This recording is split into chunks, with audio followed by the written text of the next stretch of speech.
สบายดีทางผู้ชมและก็ทางผู้ฟังทั้งหลายสบายดีหมู่เพื่อนนักเขียนและก็สบายดีครูอาจารย์เพื่อนมิตรสหายทั้งหลายที่ว่าเขามาฟังวิดีโอในคลิปนี้ซึ่งมื้อนี้มาบอกกับเจมอีกแล้วเจมไซส์ไผ่แก้วสิได้มาเว้าเกี่ยวกับกิจกรรมการตลาดที่จัดขึ้นในวันที่22เดือนมังกรปี2020ที่ผ่านมาแล้วก็จะได้มารวบรวมวีซ่าการตลาดที่ว่าได้จัดกิจกรรมขึ้นว่าเฮ็ดเพื่อหยัง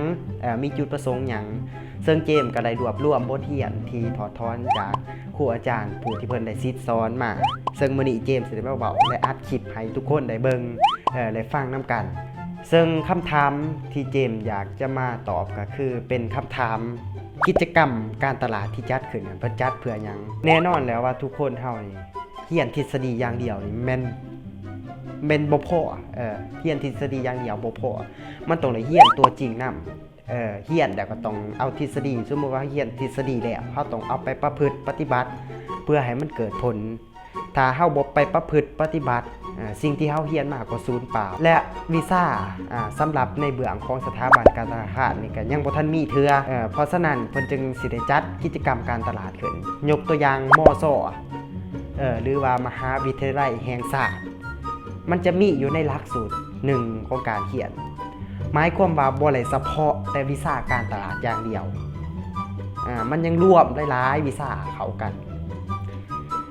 ตัวอย่างเพิ่นจัดการตลาดขึ้นให้นักศึกษาเฮาลองคือเขาเจ้าจัดการตลาดขึ้นเฮาลองคิดพิจารณาเบิ่งว่าเพิ่นจัดขึ้นแบบเพิ่นได้นำใส่วิชาใดเขาในการจัดนี่ได้บุญใส่เขาในการจัดกิจกรรมการตลาดนี่มันก็มีหลายวิชาเพราะฉะนั้นแล้วมันจะมีวิชาบัญชีบัญชีเกี่ยวหยังกับการตลาดบัญชีก็คือได้นำเอาวิชาบัญชีที่เฮาได้เรียนมานี่ไปบันทึกจดกายการซื้อการขายหรือว่าบวกลบรายรับรายจ่ายต่างๆหลังจากวิชาการบัญชีแล้วก็ยังมีวิชาการบริหารบริหารแนวใดบริหารคนบริหารเงินในถุงเฮานี่แหละก็คือสมมุติว่าเฮามีเงินอยู่แสนกีบมีเงินต้นทุนอยู่แสนกีบแต่ว่าไปซื้อหมด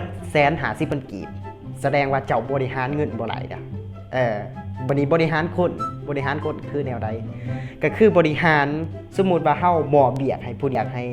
หมดทุกคนเฮ็ดเวียกนำกันแต่ว่าผู้นึงบ่เฮ็ดผู้นึงเฮ็ดหลายผู้นึงเฮ็ดน้อยผู้นึงบ่เฮ็ดเลยขี้ข้านนอนเซยสบายนี่ก็แสดงออกถึงว่าเฮาบริหารคนบ่หลายเพราะฉะนั้นแล้วการจัดกิจกรรมการตลาดขึ้นนี่เพิ่นบ่ได้เน้นเฉพาะแต่วิชาการตลาดเพิ่นยังมีหลายวิชาที่หมุนใส่เขาในการจัดกิจกรรมหมุนใส่เขาในการเรียนการสอนได้ลงปฏิบัติตัวจริงลังที่เฮาเว้ามาซึ่งกิจกรรมการตลาดที่จะจัดขึ้นในสถาบันการธนาคารของเรากลับมาที่สถาบันการธนาคารของเราซึ่งเพิ่นสิจัดขึ้นแต่ว่า